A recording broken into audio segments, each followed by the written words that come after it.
Good stuff.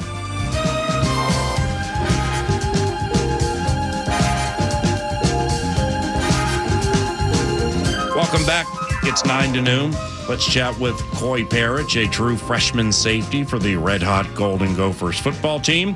Koy is tied for second in the land with 5 interceptions, and 4 have come the last 3 games, all victories. And when the Big Bad Trojans came to town a few weeks ago, Koy Perich captured the imagination of the nation. 5 receivers set.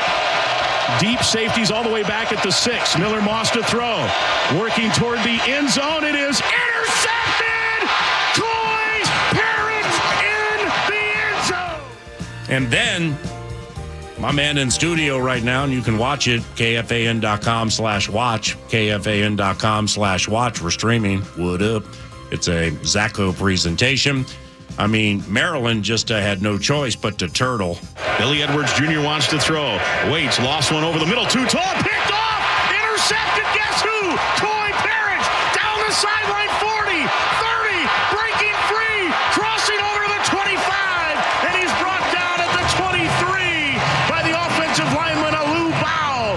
But Minnesota with its second INT of the quarter. The 15th interception of the season. Great having you here, and thanks to IFA for the assistance. Are you approaching midterms, or is school quite chill right now? School's really chill. I'm not really the biggest student, but obviously I get my schoolwork done when I need to. Mm-hmm. I love to focus on football and what that brings. Understandable, and both can be tedious, right? I mean, it's when I'm discussing Vikings football or the NFL or whatever, it's you don't want to go down the road too hard, because I can't completely explain it, but you don't want to turn it into a loser's lament if something goes wrong. But like football is hard, man. A, getting to B, to C, to D. Classwork, schoolwork obviously can be tedious too, specifically if you're like, let me get this straight. I got to cut open this frog in biology. I'm never going to do anything in my life that has anything to do with science or biology, but I got to cut this frog open. Well, that could be quite tedious too, you know what I mean? Yeah. But what about football playbooks? Like, does that come naturally to you? Do you just really enjoy it? Yeah, that was like one of the only things I've really enjoyed my whole life. Like, if you ask all my friends, I'm always just watching film of my high school film. Like, it's always just like, that's something I've loved to do. Mm-hmm. And then, so the playbook obviously is just another thing that comes with football. So right. It really just came naturally to me when I like studying it. So if I like it, I'm obviously going to get it. It took me a little bit, and obviously I got great coaches to help me with that. Mm-hmm. And yeah, I've just been able to knock it down and be able to perfect that playbook has really improved myself. Koy, I know you're a safety. You're a DB, but you're a safety. And Justin Wally is a corner. Yep. So when it comes to the room, okay, is it all DBs or do the corners have their separate rooms and the safeties have their separate rooms? Because the best of the best ever to best, they're always picking on the brains of those who either kind of or do the same thing they do. Defensive back, all right, you're a corner, pick 6 though, and I'm a safety. But like whether it's Justin or whomever, like who do you tap on to help expedite things for you? Yeah, so going back on the room, I mean, we have 2 different rooms. It's a safety room and a cornerback room. Mm-hmm. That's obviously we're the duffel bag boys in the safety room. I mean, what's that mean? It's just our little thing that we have. We carry around a little Louis bag when we go into the stadium. Wow. We got a little turnover balls in there, and we got some money in there too.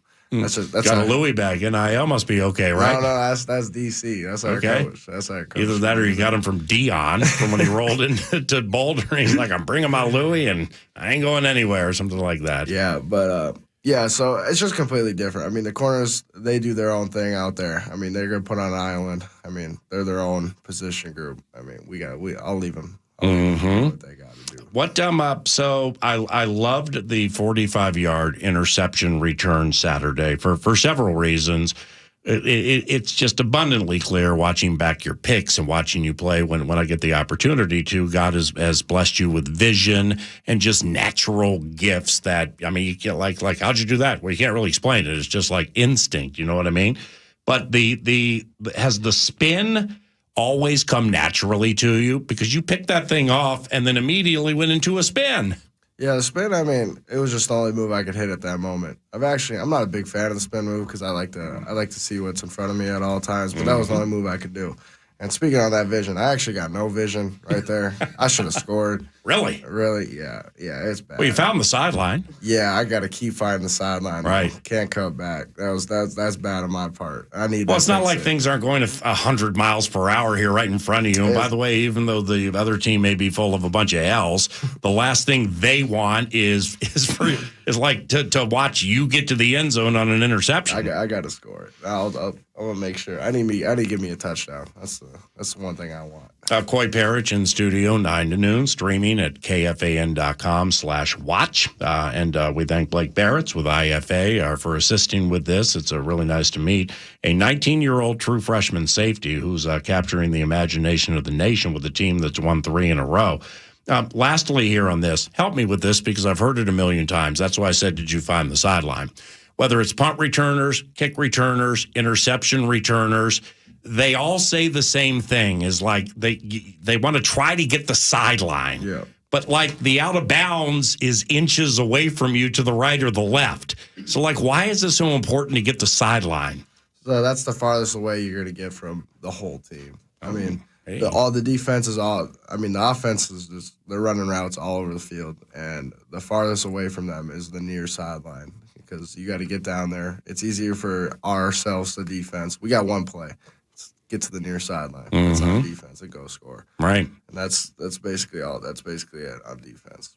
So there's quick twitch thinking involved. It's more than just reaction and instinct and things like that. You got to that's just what you do. I mean, it's what you do. You know, it's like it's Blake does what he does, and we do what we do, and it becomes second nature eventually, right? Yeah, just keep practicing. I mean, we practice it every day. I mean, we get a lot of picks in practice, so we do a lot of sideline returns. Well, I mean, that also can be good and bad, right? I mean, it's like I'll be at Vikings training camp, and I'll be like, wow, look at this defense, just picking off Cousins, picking off Dobbs, picking off Darnold left and right. All right, that's great. Those are our quarterbacks. They keep picking off. Yeah, but we go against our scout team quarterback. We wouldn't get much off Max. That man is he's precise. He doesn't throw many turnovers. Yeah, we're going to get to him momentarily. Holy cow, he's hot right now, as is the team. Now in the Maryland game, and specifically with the defensive backs, I'd imagine all the hits on that Maryland quarterback. I mean, it felt like there were 9, 10, 11 like hits, you know, and a lot early too. When you play on the back end, I mean, that's dreamy when that's happening because then sooner or later, you know, those ducks are coming up. But secondly, how much does it impact what you guys do on the back end? Doesn't have to be necessarily a sack, but pressures and hits. Yeah, that's what I think is the most underrated part of the game of football. Is just the amount that the D line, like they don't get a lot of credit. Obviously, the best D ends in the NFL get their credit, but literally every single play they're in on it. I mean, literally on my pick, we got Anthony Smith. If it wasn't for him, I'm not getting that. That guy was wide open and just bulldozes the right guard into the QB. I mean, without him and without everyone on our D line, they're all amazing, and they get to the quarterback instantly. Yeah. I mean, they make that guy's. He makes it. He's panicking back there, so it makes us on the DB room. We can just have vision all the time. We're able to break balls, especially when they're got the duck. I mean, we got to go get those. So what was it like playing at UCLA? I mean, playing that squad out there. Had you ever been to Southern California? Like what'd you think of that? Yeah, I've actually never been to California before, so that was super cool. Like, just be able to you're in Cali. I mean, especially when I got on the field. I mean, I just felt loose. I mean, I joked around with my teammates. I was like, we ain't Cali. I mean, it was just fun. I mean, with the sun beaming down. I mean, you're in the Rose Bowl too. Yeah. It's just a moment you can't. Yeah, the Rose Bowl right by Pasadena is in an area called the Arroyo Seco. And it's like that thing, you know, I think it's been there forever. I don't know if it's antiquated. Like, what's the locker room like at the Rose Bowl? And college football teams travel with 1,000 people, so I would imagine it was a little cramped in there, right? No, actually, that is the best away locker room that I've ever been in. I mean, obviously, because it's a bowl stadium, so they have to. But it was super nice. I mean, they have pictures all over the wall going back to whatever the stadium was created, all the way up to a concert that was there a few years ago. It's super cool. I mean, the memories there are just amazing.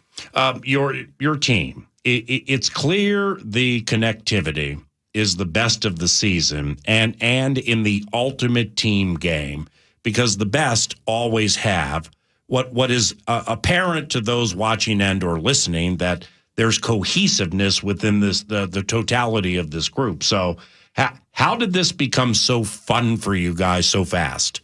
Yeah, I feel like once we all started clicking and we all got comfortable with each other, I mean, it obviously took me a little longer because I got here in the summer, but obviously I came into a very connected group, and the chemistry that we have, I mean, if it's just from offense to even just me in the tubs with the linemen, the offensive linemen or the defensive linemen, I mean, that's just the thing. You're able to talk to so many people because you're in the same building at once at the same time for so many hours.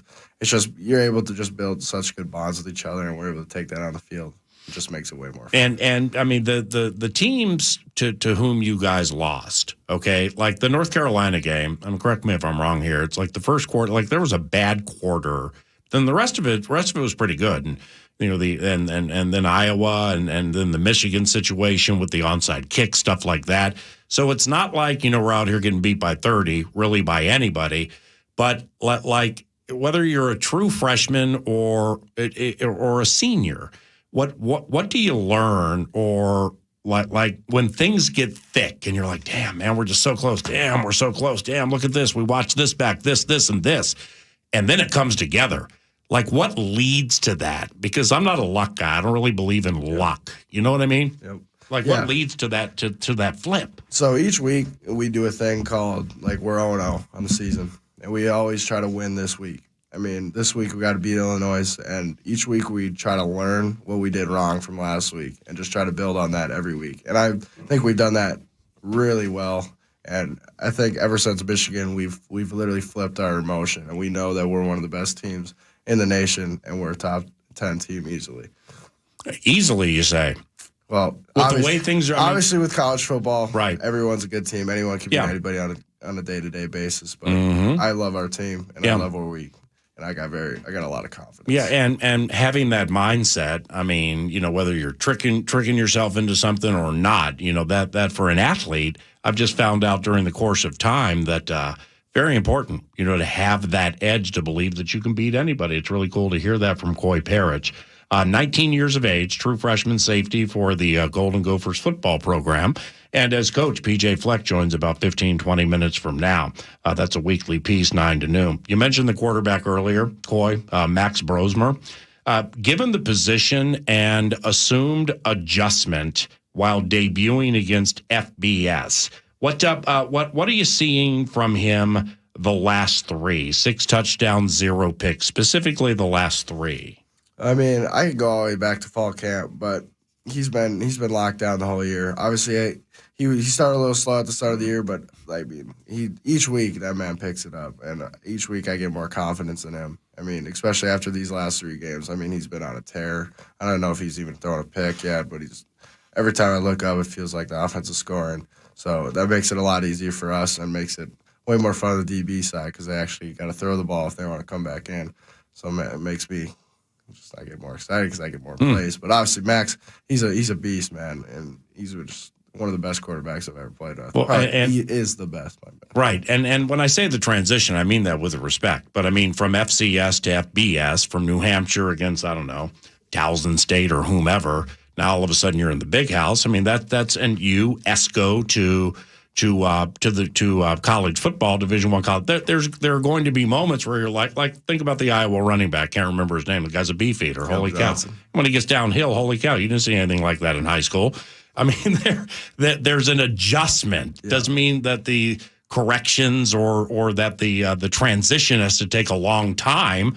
But like that's what I meant with Max is there has to be an adjustment. And it seems like that adjustment is in the rearview mirror now, and he completely belongs against this competition you guys are facing. Yeah, I think he's belonged probably his whole career. I mean, he was the FCS leader. Right. I mean, practically the whole time. So it's just, I mean, he just came in. Obviously, he does his job. He does his work. He puts in his time. I mean, he's a QB at the end of the day. Saturday's 320, 4-0, 320 yards, 4 touchdowns, 0 picks. Just terrific. And the yards per attempt for Brosmer was a gaudy 9.6. Well done, young man. In the USC highlight we heard earlier, Mike Grimm on lead vocals. In what ways, if any, did the game winner against USC change your life? May be too big of a statement, but it's like things had probably changed in your life after that. I don't know, like NIL scoop, different conversations in the cafeteria. I have no idea, but in what ways did things change for you? I just thought, I started enjoying football a lot more. I mean, that was really, it really hit me how much, that can impact your life. I mean, it was just awesome. I mean, you got to see the fans storm the field. I mean, from everybody from the tops to the bottom. I mean, one of the coolest moments of my life, I got lifted up and I got to see everybody. I mean, yeah, it hasn't really changed outside of it. I mean, with IFA, they're doing a great job. They got that handled. So, right. I mean, it's just super fun. And that moment, I'm gonna have that for the rest of my life. What led you to tweet "Who's LeBron"? I'm guessing the fantastic vertical on the pick. Your vertical was unbelievable. Yeah, that's just a thing between me and my cousin. I just think it's super funny. Oh, I see. Yeah, I think it's super funny. LeBron's the GOAT, by the way. Just gotta throw that out there. Okay. Well, I saw months ago from Bring Me the News that you visited Ohio State and canceled a journey to Tallahassee, then signed here. First of all, is that accurate? I don't know about Tallahassee. Okay. But they wanted you to come down. Florida State? Yeah. Yeah, I was going to go to Florida State, but okay. I didn't want to. I only ended up choosing Ohio State because I see. That's really the one other school that I wanted to go to. Mm-hmm. But that is true. I did go down to O State. Okay. Now, so why here? Like your adoration for the state, you're from here, but there have been a lot who have a lot over the course of time who have loved the state, loved the pro team, loved the college team and all that, but went elsewhere. So why'd you stay? I got two things. I mean, obviously, my first thing for me was the NFL. My whole dream, my whole life has been to go to the NFL, and even the last two safeties that played my positions have been drafted really high, in Antonio Winfield and Tyler Newman. Yeah. But also Jordan Howden. I mean, this is a safety school. I mean, if you're a safety, I believe you should come here. And also, I believe in what Coach Fleck has done for this program and where we're going. I feel like in the next couple of years, we're just going to keep improving, and it's going to be really fun. Wow, I love that answer. Have you met Harrison Smith? I have not, no. Are you a fan of his game? I have been a Vikings fan my whole life. So okay. So you've watched him, you've watched him basically since you were 6, 7, 8, 9 years of age. I mean, it's his 12th season or something. Yeah. Wow. So when you watch the NFL, who are some other safeties over the course of time that you're like, dog, want to run with him? I want to run like him, dog. Yeah. Who do you like? One of the safeties, Brian Dawkins, that's one that comes to mind. Ed Reed, obviously. Yeah. Ed Reed, the Cane, the Bomb, and in the NFL and at Miami. Yeah, Jesse Bates is really good. I also like Derwin James. I like to take a lot of his drip that he's got and wear what I have on the field. Right. Do you have to explain the term drip to your agent, Blake Barretts?